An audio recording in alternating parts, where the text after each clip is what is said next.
Hallelujah, प्रभु परमेश्वर की महिमा हो। एक और दिन हमें प्रभु ने दिया है कि हम उनके वचनों से सुन सकें। प्रभु का धन्यवाद हो। क्या आप कल चर्च गए थे? क्या आत्मिक तौर पर प्रोत्साहित हुए? इतने में ही तृप्त ना हो जाएं। हम संडे क्रिश्चियंस नहीं हो सकते। हर रोज हमें प्रभु के सानिध्य में समय बिताना है, आत्मिक तौर पर बलवंत होते जाना है। आइए आज उनसे सुने छोटी प्रार्थना। महापवित्र पिता परमेश्वर, प्रभु दोबारा आपके सन्मुख आते हैं। अपनी स्थिति समझकर आपकी कृपा में हमें बनाए रखें। अपने वचन द्वारा हमसे बात करें। यीशु के नाम से प्रार्थना मांगते हैं, आमीन। हाल ही में एक सर्वे में पता किया गया कि कितने लोग रेगुलरली चर्च जाते हैं। साल में अगर 3-4 बार भी चर्च जाने वालों को भी अगर जोड़ा जाए तो जो जमा था वो केवल 20% के आसपास ही आया। और इन 20% में भी वास्तव में कितने लोग अपने जीवनों में प्रभु की आशीषों को पाते हैं, प्रभु की भलाइयों का अनुभव करने पाते हैं? यदि उनसे सवाल किया जाए, आपने प्रभु पर विश्वास किया है, आपके हालचाल क्या है? क्या आपकी परेशानियों का निवारण हुआ? क्या आपने चंगाई पाई? क्या आशीष पाई? क्या संतुष्टि के साथ में जीवन बिता रहे हैं? यदि उनसे पूछा जाए, आज चर्च जाने वाले भी कई सारे विश्वासी इसका सही समाधान नहीं देने पाएंगे। कभी कभी चीजें ठीक ठाक होती हैं, लेकिन दूसरे समयों में हम विश्वास में डगमगा जाते हैं। आपकी हालत कैसी है? हर रोज वचन सुनते हैं ना? सुन रहे हैं करके बताया भी है। तो क्या आप अपने जीवन में विजयी हुए हैं? क्या अपने जीवन में आपने छुटकारा पाया है? क्या आपकी परेशानियां खत्म हुई हैं? मैं यह नहीं कह रहा मसीह यीशु पर विश्वास करने वालों के जीवनों में तकलीफें नहीं होती, परेशानियां नहीं होती, आंसू नहीं होते। जब तक हम इस संसार में हैं यह तो हमारे साथ चलते ही रहेंगे। लेकिन जो मसीह में हैं और जिनमें मसीह हैं वे इन चीजों पर जयवंत होने पाएंगे। एक बात बताइए, हमारे जीवनों में बीमारियां क्यों आती हैं? कोविड के दौरान कई लोग उसकी वजह से प्रभावित हुए। कई लोग अपने जीवन से हाथ धो बैठे। कुछ लोगों को कुछ नहीं हुआ। कोविड के उस प्रभाव पर वे जयवंत हुए। कारण, यदि आपका शरीर स्वस्थ है तो आप में बीमारियों का सामना करने की ताकत होगी। मैंने एक बात गौर की है, अगर हम किसी बीमारी की वजह से डॉक्टर के पास जाते हैं तो कई सारे डॉक्टर्स क्या करते हैं, हमें पेन किलर्स वगैरह देकर, एंटीबायोटिक्स देकर वे हमें भेज देते हैं। लेकिन अच्छे डॉक्टर क्या करते हैं, उस बीमारी की दवाइयों के साथ साथ शरीर में जो विटामिन डेफिशिएंसी है जिसकी वजह से यह बीमारी हुई होगी, उस डेफिशिएंसी को दूर करने के लिए वे विटामिन्स देते हैं, सप्लीमेंट्स देते हैं। क्या आप समझ पाए हैं? हम सभी बीमार पड़ते हैं ना, इसीलिए यह उदाहरण मैंने दिया। आत्मिक तौर पर यदि हम दृढ़ हैं, यदि हम विश्वास में दृढ़ हैं, तो चाहे किसी भी प्रकार की समस्या सामने आ जाए, हम यकीनन हम उसमें विजयी होंगे। उस समस्या से हम पार पाने पाएंगे। नहीं तो हर छोटी चीज हमें प्रभावित करेगी। मेरे कहने का मतलब है, अगर हम अपने हृदय को प्रभु की सामर्थ्य से भरें, पवित्र आत्मा की सामर्थ्य से यदि भरे रहें तो घबराएंगे नहीं। देखिएगा, जब हम किसी डॉक्टर के पास इलाज के लिए जाते हैं और वो अगर हमें ब्लड टेस्ट के लिए लिखता है तो रिपोर्ट्स में जो नॉर्मल लिमिट है उन्हें हम वहां देख सकते हैं, स्टैंडर्ड्स को देख सकते हैं। मतलब सामान्यतः लेवल्स जो हैं वो उतने ही रहने चाहिए। लेकिन इन्फेक्शन की वजह से, इन्फ्लेमेशन की वजह से उसमें उतार चढ़ाव है। अगर वो स्टैंडर्ड्स बराबर रहें तो व्यक्ति स्वस्थ रहेगा।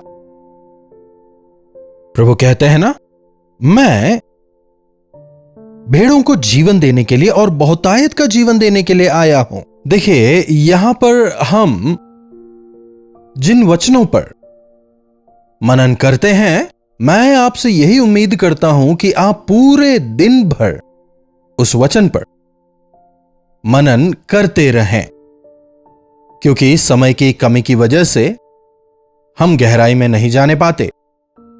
तो इस वचन की ओर मैं आपके ध्यान को लाना चाहूंगा।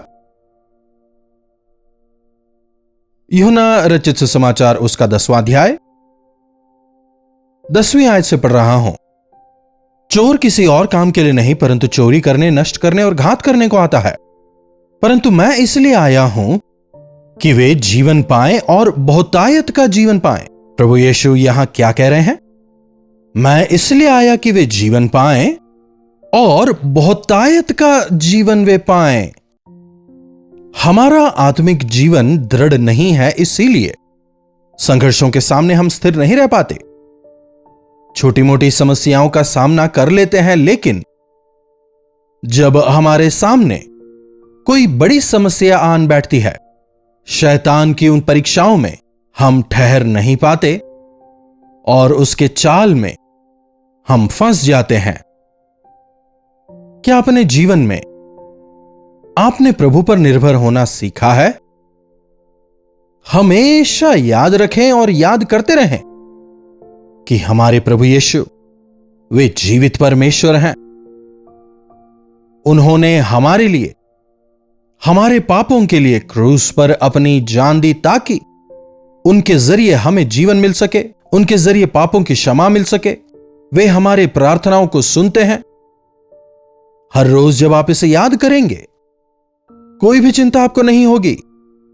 लेकिन आज कई लोग अपनी भक्ति में दृढ़ नहीं है, इसलिए आत्मिक जीवन में परिपूर्णता नहीं है, इसलिए जब समस्याओं का सामना करते हैं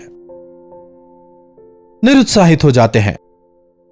एक बाल्टी में अगर पानी खत्म हो जाए, दोबारा उस बाल्टी में पानी भर दें तो वो भर जाएगा। प्रभु कहते हैं, जो मुझ पर विश्वास करेंगे उनसे जीवन के जल की नदियां बहेंगी। मतलब कितना भी इस्तेमाल करें वो खत्म नहीं होगा। आजकल कुएं ज्यादा नहीं है, बोरवेल्स ज्यादा आ गए हैं। पुराने जमाने में हर गांव में एक कुआं होता था। भले ही गांव भर के लोग वहां पर नहाए धोए पानी भरें, वहां का पानी खत्म नहीं होता था। पानी कहां से आ रहा है? 24 घंटे वो नीचे जो सोता बह रहा है, उससे पानी भरता रहता है। उस सोते की वजह से कुएं में पानी भरता ही रहता है। यीशु मसीह हमें इसी प्रकार की कृपा देते हैं, ऐसी सामर्थ्य हमें देते हैं। इसलिए यदि हम यीशु मसीह पर विश्वास रख के जिएं, समृद्ध जीवन जीने पाएंगे। क्या आपके परिवार में समृद्धि है? क्या आपकी आमदनी में समृद्धि है? क्या आपके हृदय में तृप्ति है? क्या वजह है कि जीवन में हमेशा किसी ना किसी प्रकार की कमी घटी रहती है? जब प्रभु देते हैं वो समृद्धि से देते हैं। दाऊद अपने भजन में कहता है ना, मेरा कटोरा भर गया और उमड़ रहा है। यही है जिसे प्रभु हमें देना चाहते हैं। ना केवल आप भरें, बल्कि आप भरकर पड़ोसियों के लिए, अन्यों के लिए आप आशीष का कारण बने। यही इच्छा प्रभु हमसे रखते हैं। आज आपका जीवन कैसा है? आज आपका विश्वास कैसा है? आपका आत्मिक जीवन आज कैसा है? जब संघर्ष आपके सामने आते हैं तो आप क्या करते हैं? कैसे आप कठिनाइयों का सामना करते हैं? क्या निराश हो जाते हैं, या फिर प्रभु परमेश्वर के वायदों को याद करते हुए उनमें हिम्मत पाते हैं? परीक्षाओं में हमें निराश नहीं होना है। जब कमी घटी होती है तो क्या करते हैं? क्या कर्ज लेते हैं, मनुष्यों से मांगते हैं? या फिर मेरे प्रभु मेरी हर जरूरत को पूरा करेंगे? यहोवा इरे कहते हुए उन पर विश्वास रख के ठहरते हैं। जरा सोच के देखिए, कई बार हमारे मन में भक्ति होती तो है, लेकिन उस भक्ति को क्रिया में हम दिखा नहीं पाते। प्रभु के विषय हम बहुत बड़ी बातें वगैरह तो करते हैं, लेकिन यदि छोटी सी समस्या सामने आ जाए, विश्वासी कहलाने के बावजूद विश्वास में स्थिर नहीं रह पाते। प्रभु चाहते हैं कि हम विश्वास में बढ़ते चले जाएं। प्रभु के साथ में हमें संगति करनी है। प्रभु यीशु के साथ हमारा एक गहरा और व्यक्तिगत संबंध होना चाहिए। जब हम उनसे दूर चले जाते हैं, कमी घटी आती हैं। उनसे दूर होने पर रिकनेक्ट होना कठिन हो जाता है। इसीलिए आवश्यक है कि हम हर समय प्रभु के करीब रहें, निरंतर हम प्रभु से जुड़े रहें। प्रभु के करीब आओ ताकि वे तुम्हारे करीब आ सकें। यीशु मसीह कहीं आते जाते नहीं, वे हमेशा एक स्थान पर स्थिर हैं। हमारी तरह वे ऊपर नीचे आगे पीछे नहीं होते। वे आज कल युगानी युग एक से हैं। उनके स्टैंडर्ड्स कम नहीं होते। वे जैसे थे आज भी वैसे ही हैं। अगर हम उनके करीब बढ़ते चले जाएं, उनके पास जाएंगे। अगर हम उनसे दूर जाएं तो हमसे दूर हो जाएंगे। प्रभु हमसे दूर हो रहे हैं ऐसा नहीं होता। प्रभु हमें कभी नहीं छोड़ेंगे। वे हमें कभी नहीं भूलेंगे। हम ही प्रभु से दूर चले जाते हैं। आंसू बहाकर प्रार्थना करें, कितने दिन हो गए प्रभु के सानिध्य में पूर्ण हृदय से उनकी आराधना करते हुए कितने दिन गुजरे। सांस्कारिक तौर पर चर्च जाना, वापस आना और फिर सोमवार से अपने काम में व्यस्त हो जाना। सोमवार से लेकर शनिवार तक धीरे धीरे धीरे धीरे करके प्रभु से दूर होते जाना। परमेश्वर आदम से कहते हैं, आदम तू कहां है? तू कहां है? आदम परमेश्वर के करीब रहता था।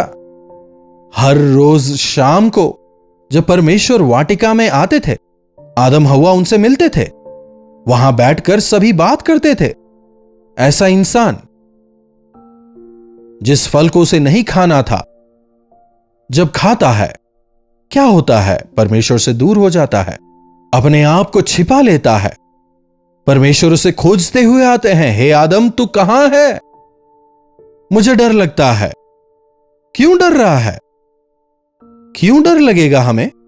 आज मां बाप को देखकर डरने वाले हैं, पत्नी को देखकर डरते हैं, पति को देखकर डरते हैं, पास्टरों को देखकर भी डरते हैं, पुलिस वालों को देखकर चोर डरता है ना?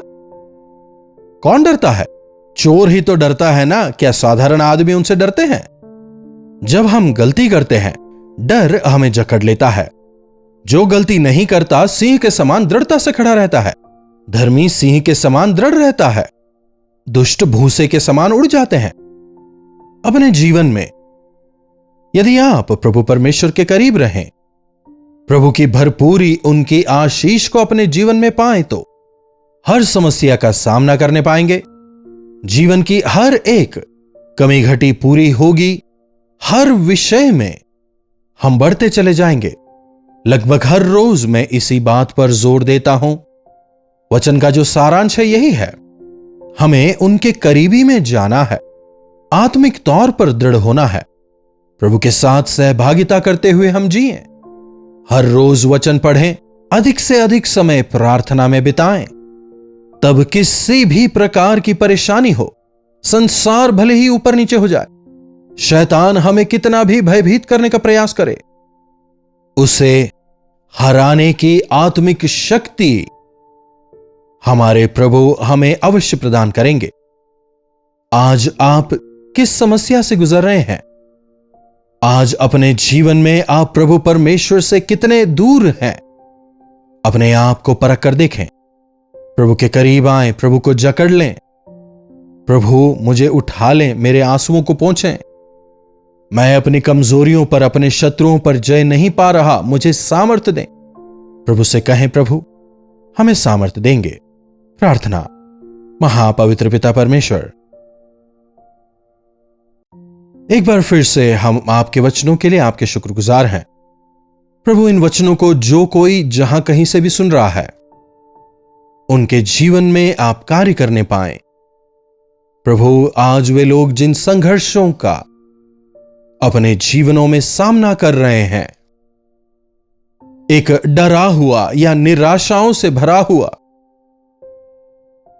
जीवन यदि जी रहे हैं, प्रभु होने दें कि आज आपके वचन से सामर्थ्य पाकर अपने आप को आपके हाथों में समर्पित करते हुए, अपने आप को पूरी तरह खाली करते हुए, पवित्र आत्मा की सामर्थ्य से भरकर एक नया जीवन पाकर, नया सामर्थ्य पाकर आगे बढ़ने का अनुग्रह दें। संघर्षों में हम हारने वाले ना हो जाएं, निराश ना हो जाएं, बल्कि दृढ़ होकर आगे बढ़ने का अनुग्रह दें। प्रभु, हमारे कटोरे को आप भरें और वो कटोरा उमड़ने पाए, ताकि हम ना केवल अपने आप के लिए बल्कि दूसरों के लिए भी आशीष का कारण होकर, आपके गवाह होकर जीने वाले हो जाएं। यीशु के नाम से प्रार्थना मांगते हैं, आमीन।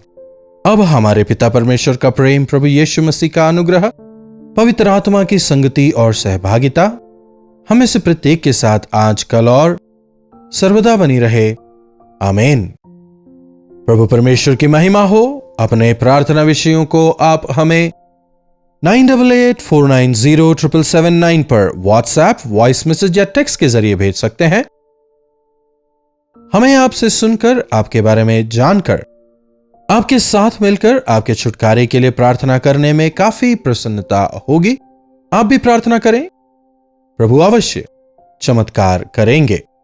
अगर कोई व्यक्तिगत प्रार्थना विषय है, उन्हें भी आप हमारे साथ शेयर कर सकते हैं। हम पूरी गोपनीयता बरतते हुए व्यक्तिगत तौर पर आपके लिए प्रार्थना करते हैं। बेफिक्र आप हमसे शेयर करें, हम प्रार्थना करेंगे। दोनों नए कार्यक्रम क्या आप जानते हैं और सच्ची घटनाएं आप देख रहे हैं ना? अवश्य देखें और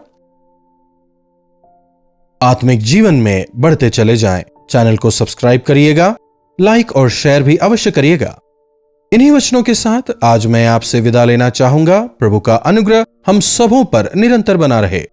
कल्वरी दर्शन, ये है प्रेम के दर्शन, यीशु प्रेम के दर्शन।